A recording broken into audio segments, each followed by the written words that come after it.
یا کہیں کہتا ہے کہ یا معین الدین چشتی پار لگا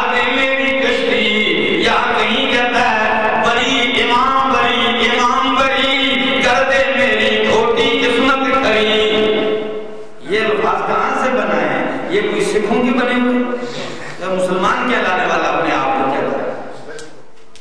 کہاں ان کا اور کہاں یہ تو ان کے نقش قدم پہ نہیں. ان کو تو اللہ فرماتے ہیں میرے پیغمبر تو ان لوگوں کے پاس آ کے بیٹھ جا یدعون ربہم بالغداۃ والعشی، جو صبح اور شام اپنے رب کو پکارتے ہیں. مصیبت آئے تو کس کو پکارتے ہیں؟ اپنے رب کو پکارتے ہیں. راحت ہو تو کس کو پکارتے ہیں؟ مشکل ہو تو کس کو پکارتے ہیں؟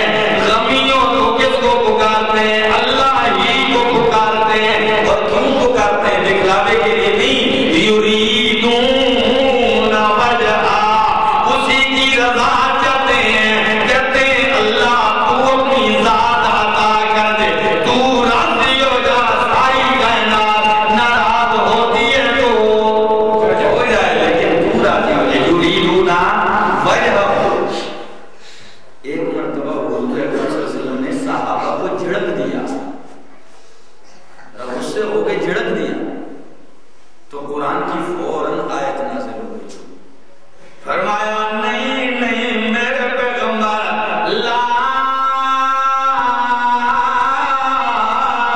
تطرد الذین یدعون ربہم. فرمایا لا تطرد الذین، ان لوگوں کو میرے پیغمبر چھڑکا نہیں، ان کو چھڑکا. لا تطرد، ان کو نہ چھڑک. کیوں؟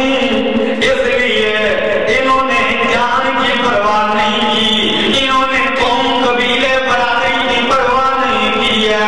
آپ کے چہرے کی خاطر تو یہ آپ کے قدموں میں آئے ہیں، آپ کے اشارے کے منتظر ہیں، جان اور مال کی قربانیاں دینے کو تیار ہیں. فرمایا فتطردہم فتکون من الظالمین. بہت سخت آیت ہے. فتطردہم فتکون من الظالمین.